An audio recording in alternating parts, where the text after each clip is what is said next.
Segala puji, hormat, kemuliaan hanya bagi nama Tuhan, Allah kita yang maha tinggi, Allah kita yang maha kuasa.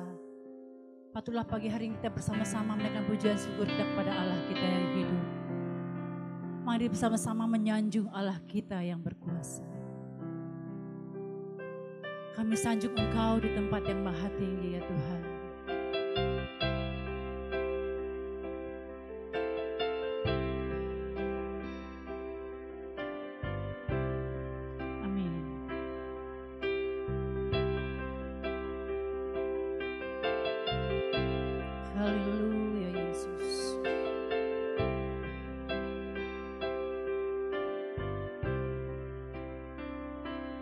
Ku sanjung Kau di tempat tinggi, sebab Engkau Imam besar agung. Ku sanjung Kau lebih dari yang lain. Amin. Dan ku datang menyembahmu Tuhan. Kami sanjung Engkau Tuhan. Ku sanjung Kau di tempat tinggi, sebab Engkau Imam besar agung. Ku sanjung Kau lebih dari yang lain. Amin. Dan ku datang menyembahmu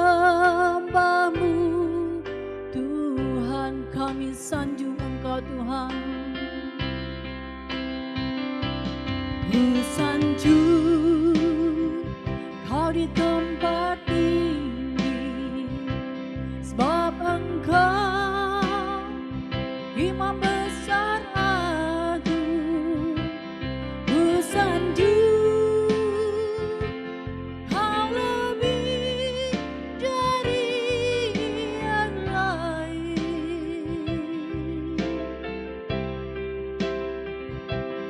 Dan ku datang menyembahmu Tuhan. Kami sembah Engkau Tuhan Yesus. Kau ku sembah,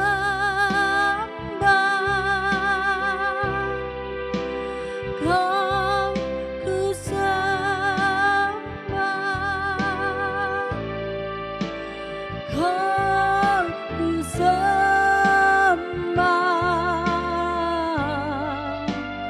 oh Tuhan.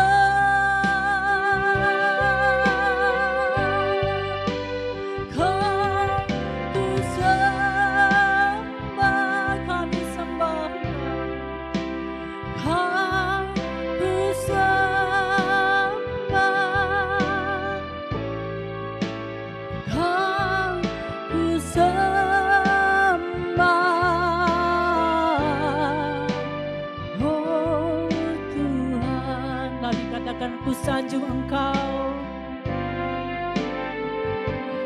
Ku sanjung Kau di tempat tinggi, sebab Engkau Imam besar agung.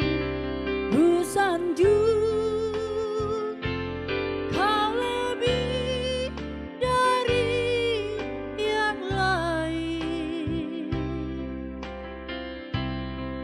Amin. Dan ku datang menyembahmu Tuhan. Engkau kami sembah ya Tuhan kami. Kau ku sembah, Kau ku sembah, Kau ku sembah,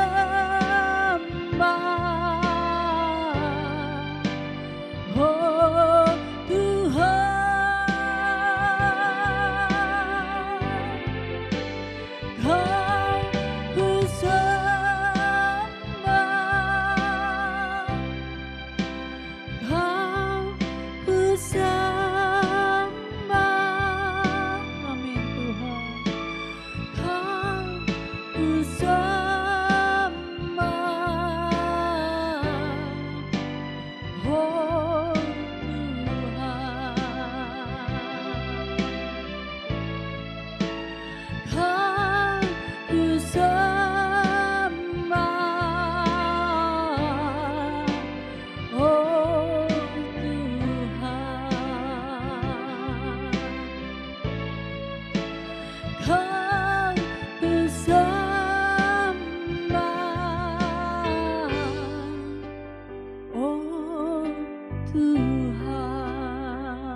Kami menyembah-Mu Tuhan, Allah kami. Haleluya, Yesus kami, Engkau yang termulia, yang maha agung. Haleluya.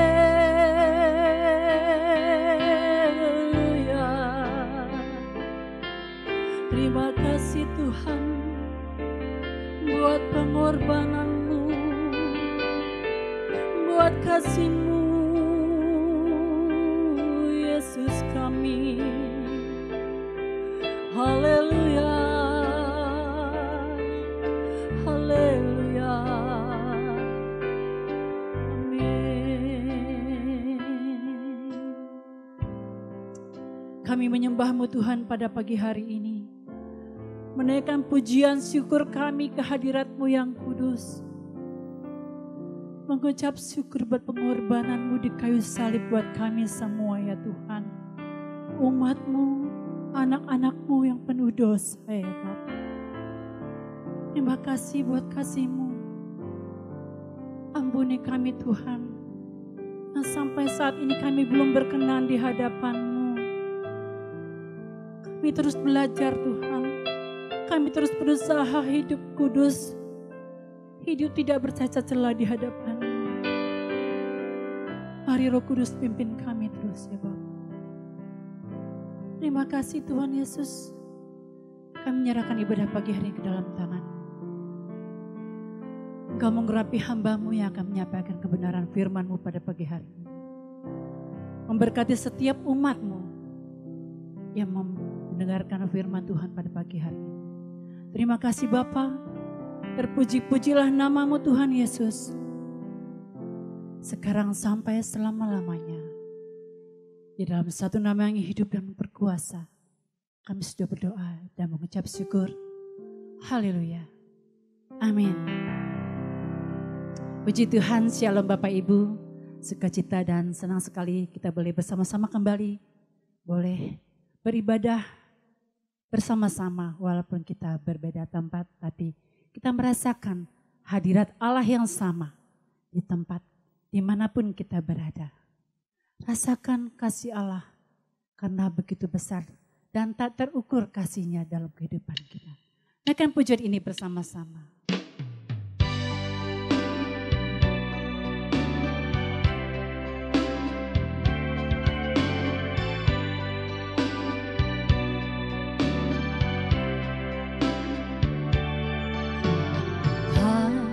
Berukur kasih-Mu Yesus, Kau telah mati gantikan diriku, Kau curahkan darah-Mu untuk tebus dosaku. Lagi katakan tak terukur, tak berukur kasih-Mu Yesus, Kau telah mati gantikan diriku, Kau curahkan darah-Mu untuk tebus dosaku. Layakkan kami ya Tuhan, layaklah Kau Tuhan, dipuji dan disembah dengan segenap hatiku. Layaklah Kau Tuhan, dipuji dan disembah dengan segenap jiwa ragaku. Haleluya Yesus. Tak terukur kasih-Mu Yesus, Kau telah mati gantikan diriku, Kau curahkan darah-Mu untuk tebus dosaku.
puji dan sembah.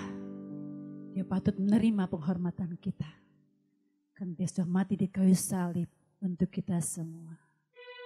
Haleluya. Ada suatu bukit jauh dari sini. Di salib Tuhan berdiri untuk menebus dosa kita semua. Terima kasih Yesus buat pengorbanan-Mu. Haleluya.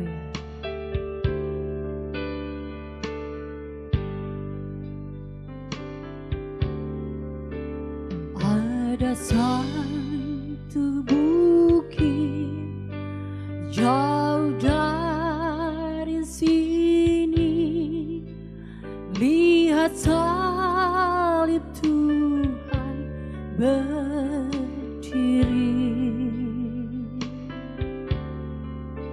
sepotong kayu kasar, tanda kasih besar.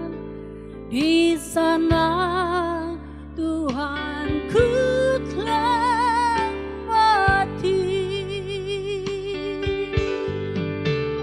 Ku datang pada salib itu, ku ingat cintanya yang besar. Ya ku datang pada salibnya. Amin Tuhan. Sana ku dapat ampun dosa. Ada satu bukit jauh dari sini, lihat salib Tuhan berdiri, sepotong kayu kasar, sepotong kayu kasar, tanda kasih besar. Di sana Tuhan ku telah mati. Ku datang pada salib itu, ku ingat cintanya yang besar. Ku datang pada salib, ya ku datang pada salibnya. Amin. Sana ku dapat ampun dosa. Ku datang Tuhan, ku datang pada salib itu.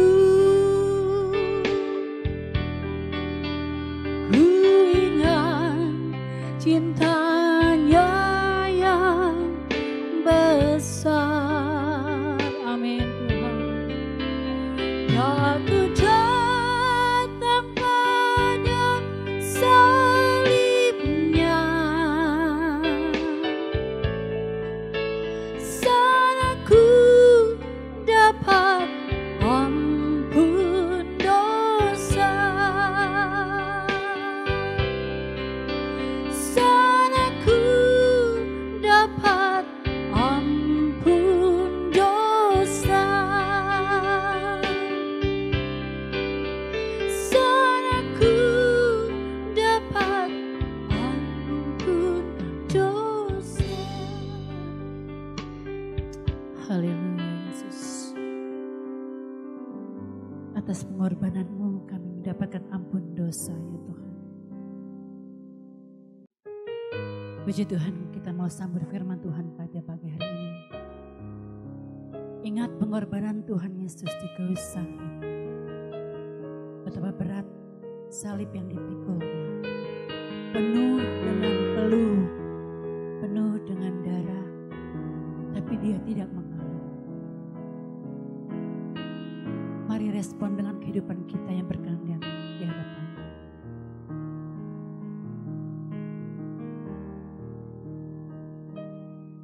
Di jalan terjal berdebu, tertatih-tatih langkahmu, anak manusia.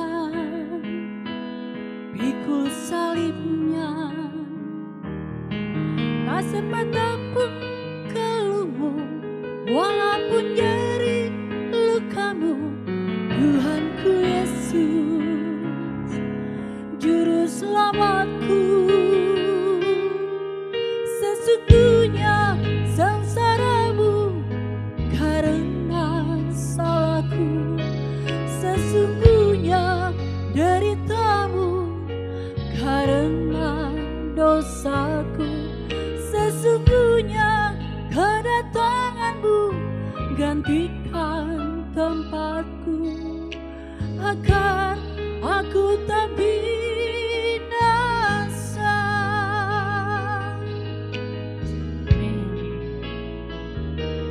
Di jalan terjal berdebu, tertatih-tatih langkahmu, anak manusia. Pikul salibnya, tak sepatah pun keluhmu, walaupun nyeri lukamu. Tuhanku Yesus, juru selamatku. Sesungguhnya sengsaramu karena salahku, sesungguhnya deritamu karena dosaku. Sesungguhnya kedatanganmu gantikan tempatku, agar aku tak binasa. Amin. Terjal berdebu, tertatih-tatih langkahmu, anak manusia. Pikul salibnya, tak sepatah pun keluhmu, walaupun nyeri lukamu. Tuhanku Yesus, juru selamatku. Sesungguhnya sengsaramu karena salahku, sesungguhnya deritamu karena dosaku. Sesungguhnya kedatanganmu gantikan tempatku, agar aku tak binasa. Sesungguhnya sengsaramu karena salahku, sesungguhnya deritamu karena dosaku. Sesungguhnya kedatanganmu gantikan tempatku, agar aku tak binasa,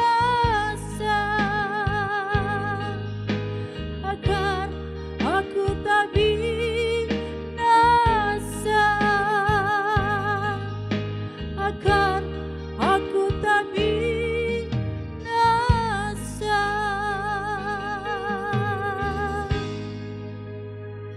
Haleluya.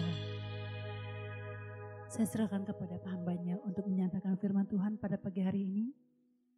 Bapak Ibu silakan duduk kembali. Selamat mendengarkan firman Tuhan pada pagi hari ini. Tuhan Yesus memberkati.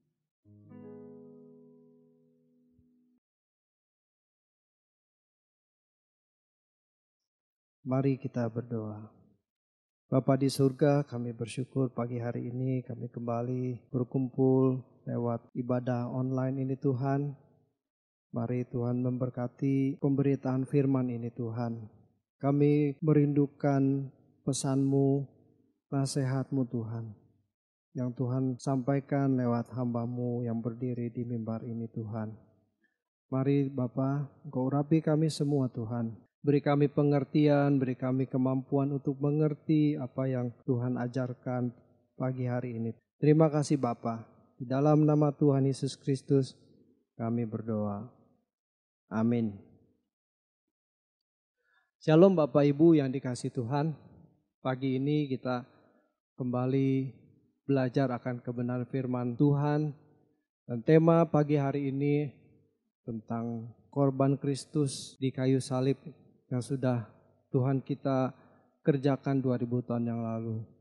Judul tema khotbah ini saya beri nama dengan kematian-Mu adalah kemenangan-Mu. Tentu mu-nya di sini adalah kata ganti dari Tuhan Yesus sendiri ya. Kematian Yesus adalah kemenangan. Kalimat ini mengundang tanda tanya besar.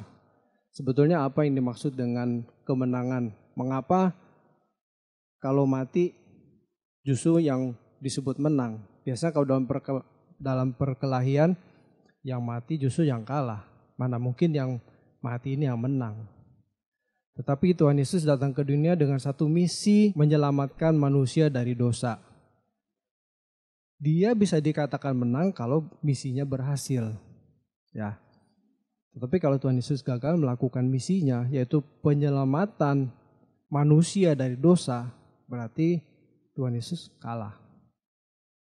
Oke, kita mulai dari sebuah ayat yang ditulis oleh Yohanes Pembaptis di Yohanes 1 ayat 29.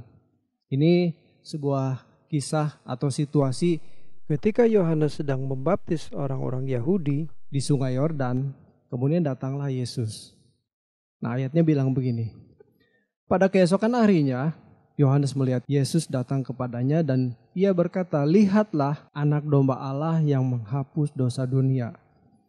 Dari kalimat ini tersirat bahwa Tuhan Yesus memiliki misi, memiliki tujuan datang ke dunia, yaitu untuk menghapus dosa dunia, menghapus dosa manusia, dosa seluruh umat manusia di dunia.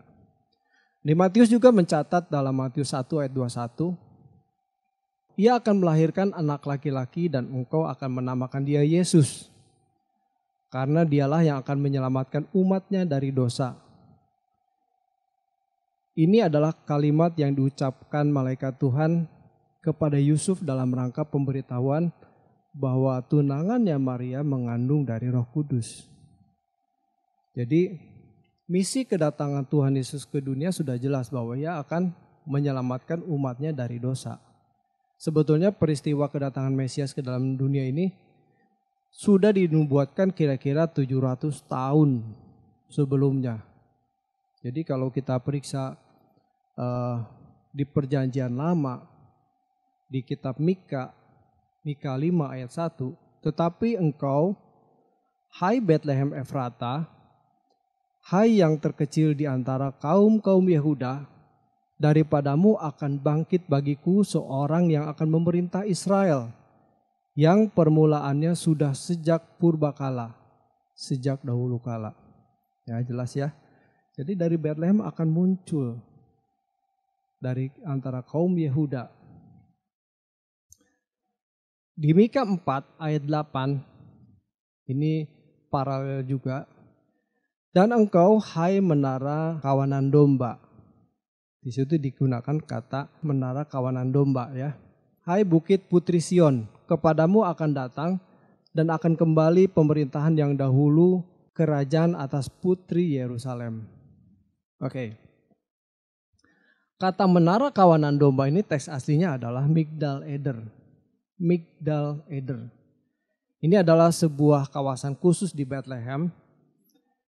Kira-kira berjarak sekitar 9 km di sebelah selatan Yerusalem, di mana domba-domba yang dilahirkan dan dipelihara di kawasan ini, itu akan menjadi korban dalam setiap upacara di Bait Allah di Yerusalem. Ya.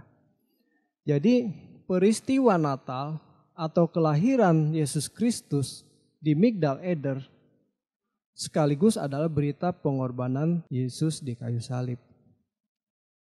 Migdal Eder adalah sebuah bangunan menara untuk mengawasi domba-domba. Itu di padang Efrata. Nah, para gembala ini mengawasi domba-dombanya dari menara ini. Nah, domba-domba yang dilahirkan di Migdal Eder adalah domba-domba yang dikhususkan untuk dikorbankan di Bait Allah. Kan kita tahu ya bahwa domba-domba yang dikorbankan di Bait Allah di Yerusalem itu kan harus domba-domba yang tidak bercacat. Tidak boleh ada cacat sedikit pun. Nah, gembala-gembala di sini tugasnya adalah menjaga domba dari lahir sampai waktunya dipersembahkan itu tidak boleh ada yang cacat. Jadi gembala-gembala di sini juga gembalanya gembala-gembala khusus. Enggak sembarangan gembala domba. Domba ini dijaga selama 24 jam sepanjang tahun. Nah, Migdal Eder ini sebetulnya kalau kita telusuri di Alkitab itu muncul pertama kali itu di Kejadian 35. Ya. Kejadian 35 ayat 21. Ini sebuah kisah tentang kematian Rahel, istri Yakub. Jadi ketika Yakub memboyong keluarganya kembali ke tanah Haran, nah Rahel ini meninggal di perjalanan karena waktu itu dia akan melahirkan Benyamin, anak ke-12 dari Yakub. Nah, dia meninggal di situ dan dikuburkan di Migdal Eder itu. Ya. Nah, kalau kita melihat hubungan antara Kejadian 35 yaitu kuburan Rahel, kemudian di Mika 4 ayat 8 muncul lagi Migdal Eder, tapi kalau dalam kitab bahasa Indonesia munculnya bukan Migdal Eder tetapi menara kawanan domba, ya. Kemudian di Mika 5 ayat 1 itu ditemukan hubungan. Jadi domba-domba yang dipelihara dan dibesarkan, dilahirkan di Migdal Eder itu nantinya akan digunakan sebagai binatang korban di Bait Allah di Yerusalem. Ya. Nah, tentu Tuhan kita Yesus Kristus ini tidak kebetulan lahir di Migdal Eder. Ini menunjukkan penggenapan dari janji Allah. Penggenapan dari janji Allah. Kenapa waktu itu kok bisa pas ya? Kok bisa kebetulan ya? Sebetulnya bukan kebetulan, memang Tuhan sudah mengatur sedemikian rupa. Pada waktu itu kan ceritanya kenapa sampai Yusuf dan Maria bisa ke Bethlehem karena waktu itu Kaisar Agustus mengumumkan sensus penduduk, semua harus kembali gitu ke daerah asalnya. Jadi karena Yusuf adalah orang Bethlehem, jadi dia kembali ke Bethlehem. Dan pada waktu itu Maria istrinya sedang hamil. Jadi Yesus lahir di Migdal Eder, di kandang domba. Jadi saya menggarisbawahi lagi bahwa berita kelahiran Tuhan Yesus itu adalah sekaligus berita kematian Tuhan Yesus di kayu salib. Jadi Yesus lahir di Migdal Eder dan kita tahu Migdal Eder adalah tempat kawasan domba yang domba-domba itu akan dijadikan korban pendamaian di bait suci. Ya. Kemudian ada bukti lain yang kedua. Ketika orang Majus datang membawa persembahannya kepada bayi Yesus, kita ingat ya, ada emas, mur, dan kemenyan. Ini sebetulnya sebuah lambang. Emas pada zaman Yesus adalah kebiasaan di mana tidak seorang pun dapat datang kepada raja tanpa membawa persembahan. Ya, kalau datang kepada raja itu harus membawa persembahan. Nah, persembahan adalah yang pantas bagi raja adalah emas. Karena emas itu kan logam mulia. Jadi raja dari segala logam gitulah ya. Dan yang cocok dipersembahkan adalah raja. Jadi kalau orang Majus ini datang membawa emas kepada Tuhan Yesus, itu berarti bahwa Tuhan Yesus itu layak menjadi raja. Oke, jadi emas itu persembahan untuk raja. Sekarang kemenyan. kemenyan itu digunakan dalam upacara atau kebaktian oleh seorang imam. Nah, seorang imam yang mengurus atau memimpin upacara harus dilengkapi dengan bau harum dari kemenyan. Ya. Jadi orang Majus yang datang membawa kemenyan itu artinya menyatakan bahwa Yesus dilahirkan untuk menjadi imam besar. Yang tadi pertama raja, yang kedua imam besar. Nah, sekarang yang ketiga, mur. Mur ini biasa digunakan untuk pemberian orang mati. Ya. Jadi hadiah orang yang mau mati adalah mur. Mur ini dipakai untuk membalsam, mengurapi, membalsam tubuh orang yang telah mati. Nah, persembahan ini menggambarkan bahwa Yesus datang ke dunia, dia hidup untuk manusia dan mati untuk manusia. Jadi nubuatannya sudah ada. Mas, kemenyan dan mur.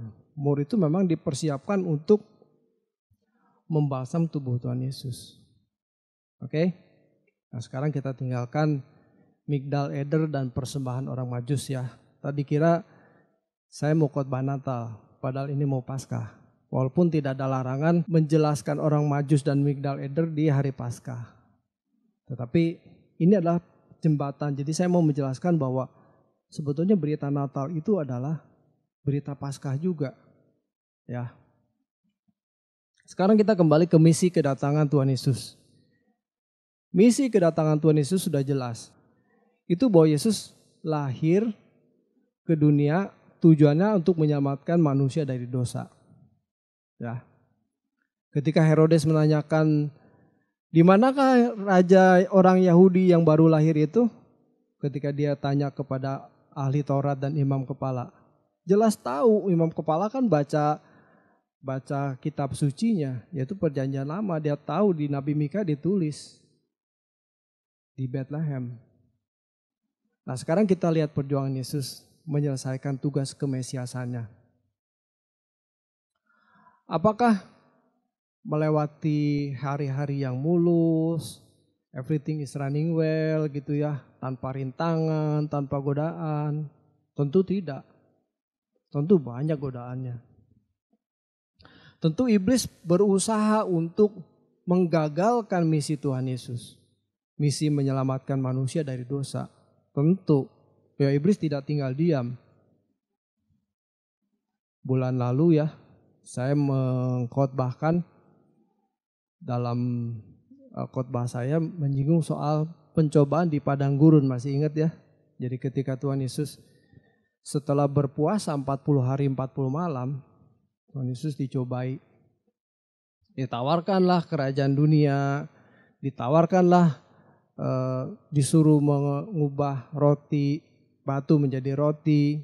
Kalau waktu itu Tuhan Yesus mengikuti apa yang diperintahkan iblis, maka Tuhan Yesus gagal.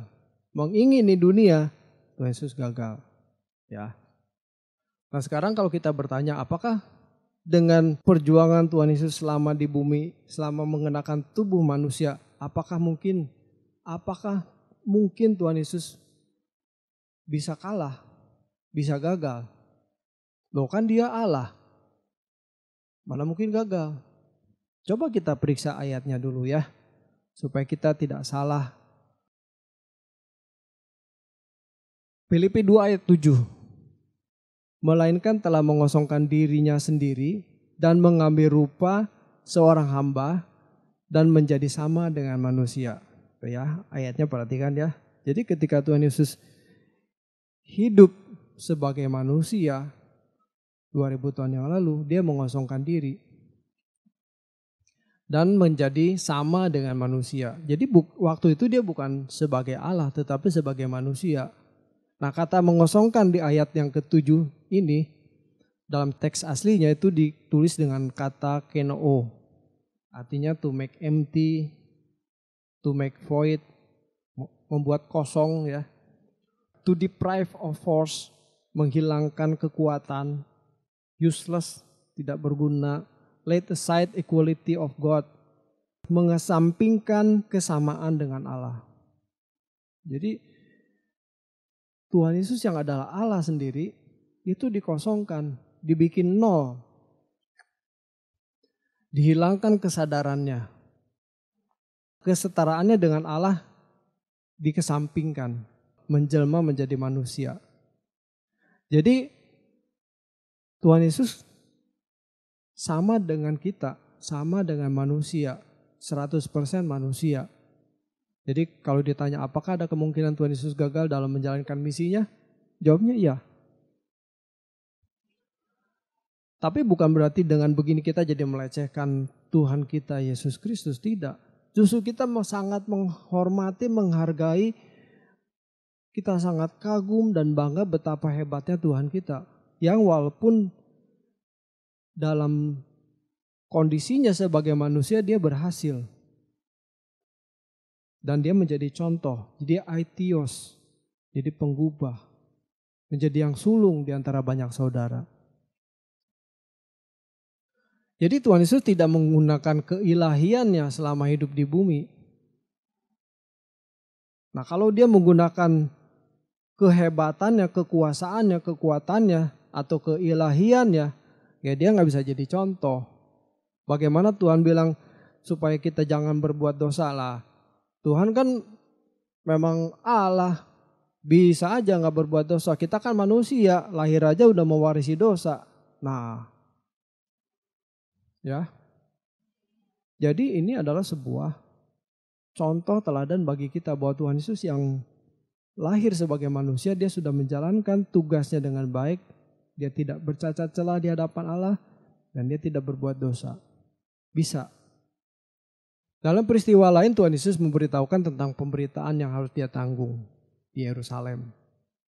Iblis mencoba menghalangi rencana tersebut dengan memasuki pikiran Petrus. Jadi kalau kita baca di Matius 16 ayat 21 ya.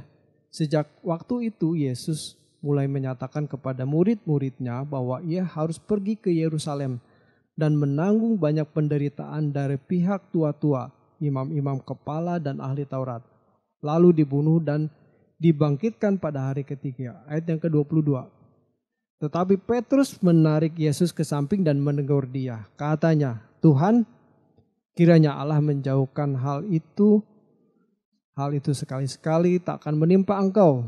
Ayat 23 ini kata Yesus ya. Maka Yesus berpaling dan berkata kepada Petrus, enyahlah iblis, engkau satu batu sandungan bagiku. Sebab engkau bukan memikirkan apa yang dipikirkan Allah, melainkan apa yang dipikirkan manusia. Jadi Petrus hanya memikirkan apa yang dipikirkan manusia. Wah ini Tuhanku, guruku ini akan menjadi raja. Nah kalau dia mati dibunuh gimana, celaka. Nah ini pikiran manusia. Tetapi kalau pikiran Allah, misinya tadi bagaimana Tuhan Yesus itu mati untuk menyelamatkan manusia. Jadi secara akal sehat Petrus benar, tetapi tidak sejalan dengan pikiran Allah. Bagaimana Tuhan Yesus itu bisa konsisten dengan misi yang dibawanya? Jadi berkali-kali digoda, dihambat, tetapi dia tetap konsisten dengan tugas dan tanggung jawabnya. Walaupun menghadapi penderitaan, tekanan, hukuman, fitnah, Tuhan Yesus mengalahkan iblis dengan ketaatan kepada Bapa di surga.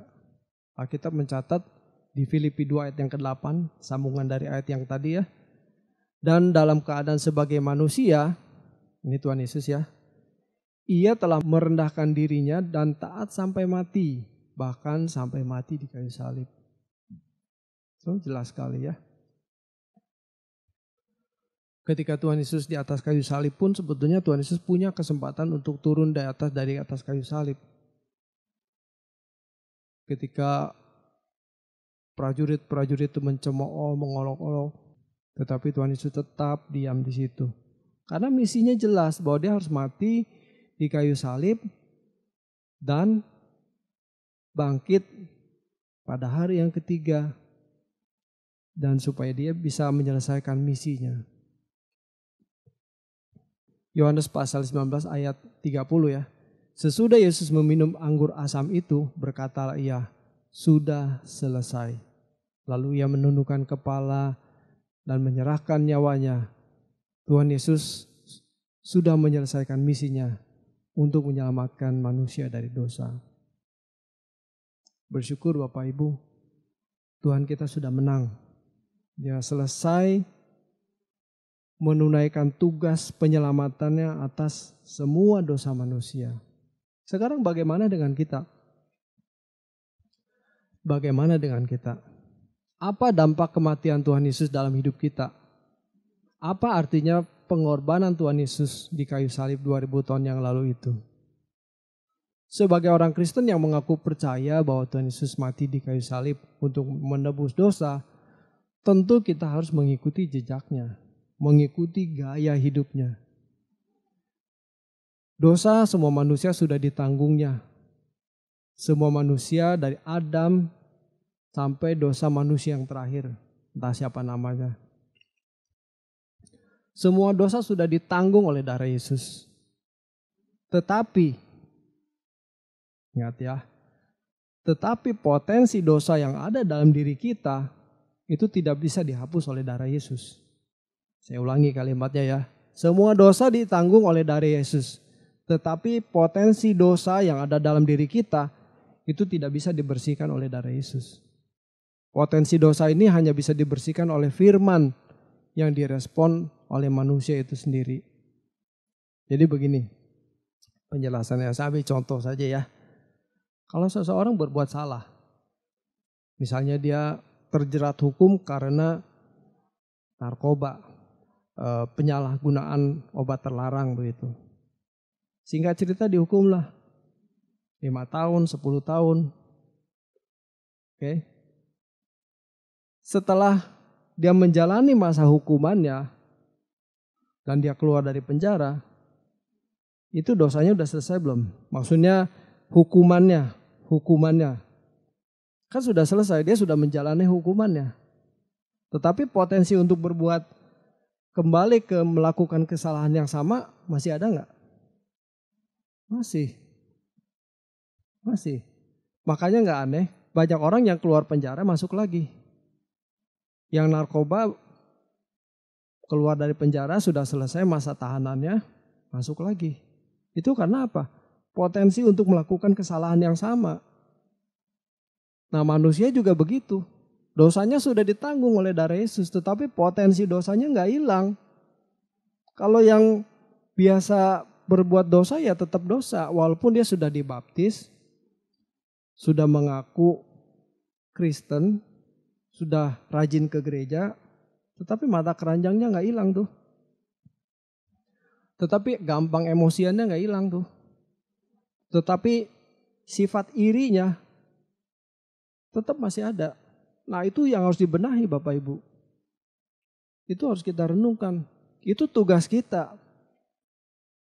Jadi meresponi anugerah Allah yang diberikan bagi manusia itu dengan bertanggung jawab untuk membenahi batin kita. Nah, kita umat tebusan harus mengerjakan bagian kita. Ini bagian kita. Bagian Allah sudah selesai. Yaitu mati di kayu salib menebus dosa. Sudah selesai. Anugerah Allah diberikan kepada kita sebagai pendamaian. Karena kalau kita nggak ditebus ya nggak bisa. Ya, jadi bagian Allah sudah selesai. Sekarang bagian kita, selesaikan tugas kita. Benahi batin kita. Bagaimana kita merespon anugerah Allah itu? Yaitu dengan cara jadi membersihkan potensi dosa tadi, ya, bahwa dosa itu diselesaikan oleh darah Yesus. Tetapi potensi dosa itu dibersihkan oleh firman. Ya, potensi dosa dibersihkan oleh firman. Bagaimana mekanismenya firman itu bisa membersihkan potensi dosa yang ada dalam diri kita? Roma 1 ayat 16. Sebab aku mempunyai keyakinan yang kokoh dalam Injil, karena Injil adalah kekuatan Allah yang menyelamatkan setiap orang percaya. Pertama-tama orang Yahudi tetapi juga orang Yunani. Ya. Jadi firman itu memiliki kekuatan yang menyelamatkan setiap orang percaya. Bagaimana mekanisme penyelamatannya? Tentu tidak mistik. Ini adalah sebuah proses yang natural.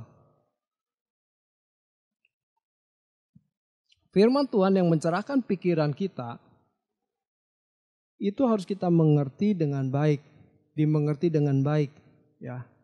Jadi kita yang biasanya gampang marah, Tuhan ajarkan bagaimana kita belajar sabar. Oh, mestinya begini ya. Oh, ya sudah, jadi belajar sabar gitu ya. Nah, itu dicerna, dimengerti dengan baik dan lakukan. Nah, kemudian kita harus merespon setiap peristiwa dalam kehidupan. Karena di situ Allah berbicara. Jadi ketika kita lagi kesel sama orang gara-gara orang itu mengecewakan atau nipu kita atau memfitnah kita, ketemu sama orangnya. Nah itu, Tuhan bilang kasihilah musuhmu. Nah kita praktekkan di situ. Jadi setiap peristiwa dalam kehidupan itu sebetulnya digunakan Tuhan untuk mendidik kita. Jadi masalah, benturan, rintangan, sakit penyakit, itu digunakan Tuhan untuk membentuk kita. Dan di situ Allah berbicara. Jangan bilang, wah gua hari ini lagi apes. Jangan bilang begitu. Karena Allah berbicara di situ. Allah mendidik kita di situ. Nah kalau kita lakukan ini, proses ini terus menerus, maka potensi dosa yang ada dalam diri kita ini makin lama makin dikikis. Dibersihkan. Ibarat kalau besi yang sudah bekarat ya, itu nggak bisa dihamplas, nggak bisa. Itu harus digerinda sampai karatnya hilang. Baru nanti supaya diperhalus baru dihamplas. Hamplas pun ada yang kasar, ada yang halus. Kalau mau sampai mengkilap seperti mimbar ini mengkilap begini, waduh, diprosesnya dihamplas terus sampai dicat lagi, itu prosesnya panjang. Nah kalau kita mau menjadi indah di mata Tuhan, itu diproses. Saya mau gambarkan begini ya Bapak Ibu ya. Seringkali orang menganggap bahwa dirinya, gue salah apa ya sama Tuhan? Kok gue dibikin susah gitu ya? Itu sebenarnya karena dia tidak mengenali diri sendiri. Sehingga dia bertanya, loh saya salah apa ya begitu. Dia tidak mengakui. Sebetulnya kalau kita bertanya kepada Tuhan, Tuhan pasti tolong, Tuhan pasti beri kita pengertian untuk mengerti apa yang tidak berkenan di hadapan Tuhan. Contohnya begini Bapak Ibu. Saya kalau pakai baju hitam ini, pakai jas hitam gini, ini kalau ada noda kan nggak kelihatan. Kecuali kalau pakai baju putih ya. Tapi kalau pakai baju hitam ini nggak kelihatan. Apalagi cahayanya kurang. Nah bagaimana saya bisa mengerti, saya bisa tahu ada noda di baju saya. Saya harus mendekat ke cahaya. Jadi ketika saya mendekat ke cahaya begini, makin kelihatan. Artinya apa?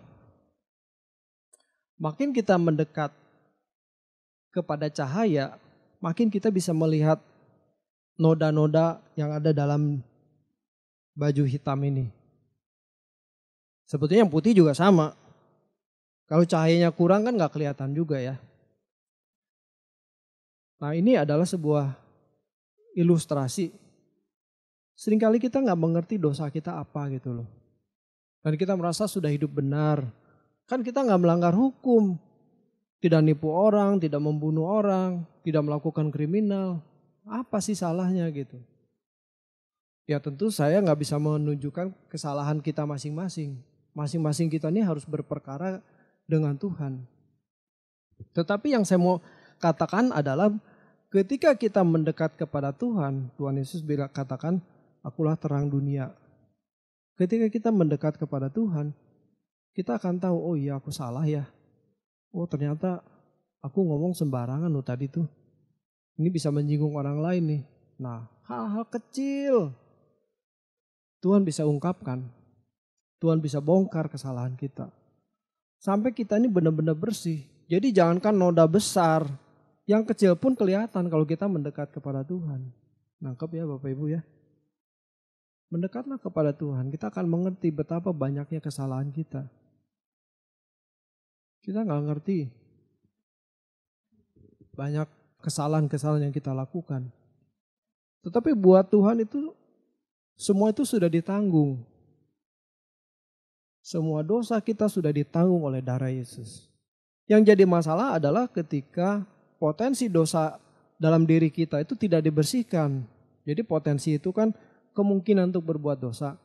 Kalau kita tidak bersihkan itu akan jadi dosa. Ini yang bahaya. Hal yang penting untuk kita pahami adalah bahwa Bapa di surga menginginkan kita umat yang ditebus oleh darah Yesus itu memiliki kepribadian seperti putra tunggalnya Tuhan Yesus. Atau dengan kata lain, Tuhan melihat kita ini, melihat wajahnya Yesus ada dalam diri kita.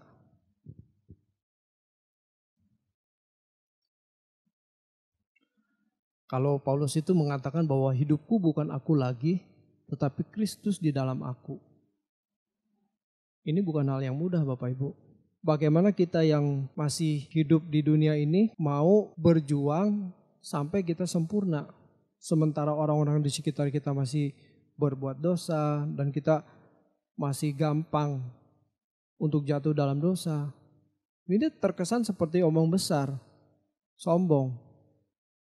Tetapi Tuhan tahu kerinduan kita. Tuhan tahu kerinduan kita. Apa yang mustahil bagi manusia, tidak mustahil bagi Allah. Itu bukan bicara soal sakit kanker yang sudah tidak bisa disembuhkan oleh dokter, kemudian datang kepada Tuhan Yesus dijamah disembuhkan. Bukan itu. Tetapi karakter kita yang mustahil diperbaiki. Karakter kita yang buruk. Yang secara manusia, aduh ini gak mungkin bisa berubah. Datang kepada Tuhan. Tuhan ubahkan dengan memberi respon yang benar kepada setiap kebenaran firman. Apa yang Tuhan ajarkan, firman Tuhan yang kita dengar setiap hari, setiap saat, itu biarlah menjadi rema dalam hidup kita. Dan kita lakukan setiap kebenaran firman. Jadi potensi dosa itu dibersihkan oleh firman. Sekali lagi ini bukan hal yang mudah. Saya pun jatuh bangun di situ. Tetapi kita tidak punya pilihan lain. Kita harus disibukkan dengan hal ini. Kita harus disibukkan dengan hal ini. Bukan sibuk mencari kekayaan dunia, bukan sibuk mencari kebahagiaan dunia, menikmati segala fasilitas yang ada di dunia ini. Kita harus sibuk dengan membenahi batin kita, supaya kita semakin mengerti apa yang baik, yang berkenan dan yang sempurna. Itulah yang menyenangkan hati Tuhan. Tuhan Yesus sudah menang. Dan dia katakan sebagaimana aku menang, kamu harus menang. Jadi ikuti jejak Tuhan Yesus. Amin. Tuhan Yesus memberkati.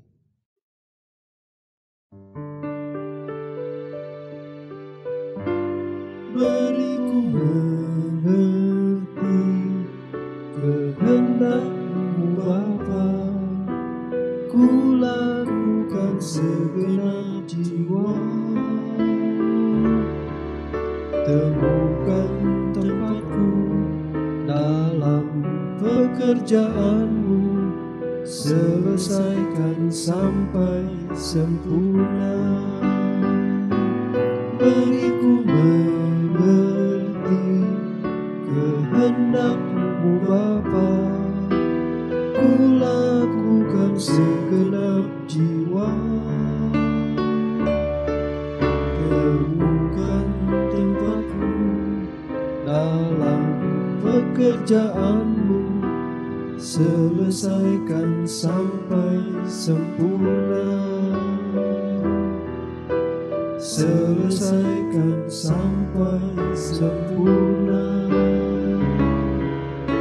Selesaikan sampai sempurna.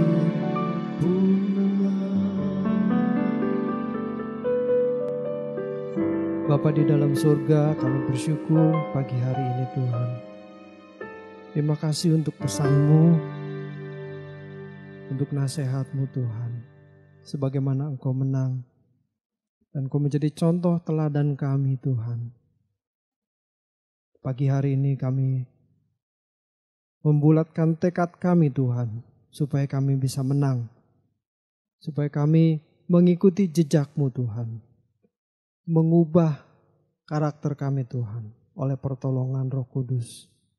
Biar firman yang disampaikan boleh tertanam dalam hati kami dan boleh mengubah pikiran kami Tuhan.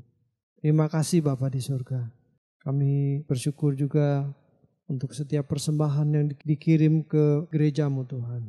Berkati jemaat-Mu Tuhan. Biar jemaat-Mu boleh memberi dengan sukacita Tuhan. Terima kasih Bapa. Terpujilah nama-Mu. Bapak Ibu, mari kita angkat kedua tangan kita. Kita menerima berkat dari Tuhan.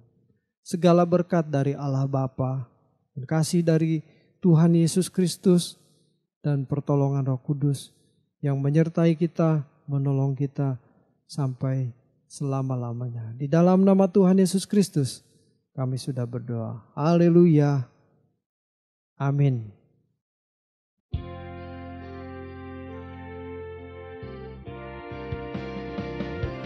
Hanya Engkaulah yang mempunyai kuasa kerajaan, kemuliaan, dan semua yang hidup yang telah Kau ciptakan mengagungkan, memuliakan nama-Mu.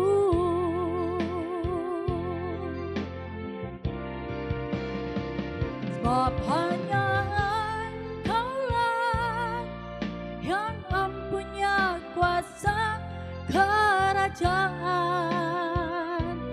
kemuliaan, dan semua yang hidup yang telah Kau ciptakan mengagungkan, memuliakan nama-Mu. Mengagungkan, memuliakan nama-Mu. Mengagungkan, memuliakan nama-Mu.